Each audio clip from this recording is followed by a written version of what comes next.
एक सौदागर ऊँटों पर सामान लादकर एक जंगल से गुजर रहा था कि रास्ते में उसका एक ऊँट थककर बैठ गया। सौदागर ने उसे उठाने की बहुत कोशिश की मगर ऊँट उठने की हालत में नहीं था। आखिरकार सौदागर ने उसका सामान दूसरे ऊँटों पर लादा और उसे वहीं जंगल में छोड़कर आगे रवाना हो गया। कुछ देर बाद जब ऊँट की थकान दूर हुई तो वो उठकर इधर उधर घूमने लगा। उसी जंगल में एक शेर, लोमड़ी और चीता रहते थे। जब शेर ने ऊँट को देखा तो उसके पास आया और पूछा, तुम कौन हो और मेरे जंगल में क्या कर रहे हो? शेर को ऊँट ने अपनी पूरी दास्तान सुनाई कि किस तरह वो लंबे सफर से थककर यहाँ पहुँचा है। शेर को इस कमजोर ऊँट पर रहम आया। उसने कहा, तुम हमारे मेहमान हो, जब तक ठीक नहीं हो जाते यहीं रहो, हम तुम्हारी हिफाजत करेंगे। ऊँट शेर की बात मानकर वहीं रहने लगा, लेकिन चीता और लोमड़ी मन ही मन उसे कोसने लगे। कुछ दिन बाद शेर बहुत बीमार हो गया। शिकार न करने की वजह से वो कमजोर होता चला गया। चीते ने कहा, आप बहुत कमजोर हो गए हैं, अगर आपने जल्दी शिकार न किया तो हालत और खराब हो जाएगी। शेर ने जवाब दिया, मैं अब शिकार नहीं कर सकता। अगर तुम लोग किसी जानवर को मेरे पास ले आओ तो मैं उसका शिकार करके अपना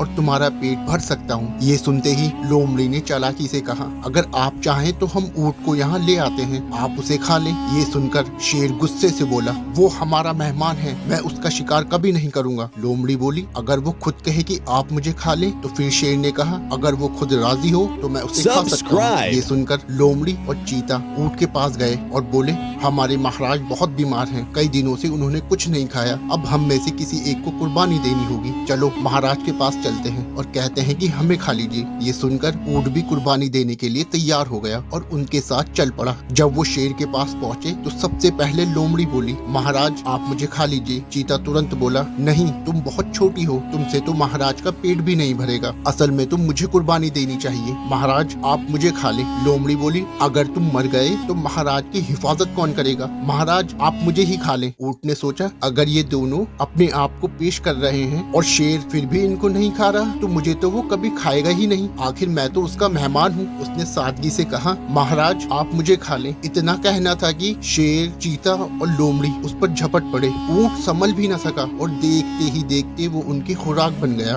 जो लोग ज्यादा मासूम होते हैं वो दूसरों की चालाकियों का सबसे आसान शिकार बन जाते हैं। बिना सोचे समझे किसी की बात पर भरोसा करना Subscribe for more content.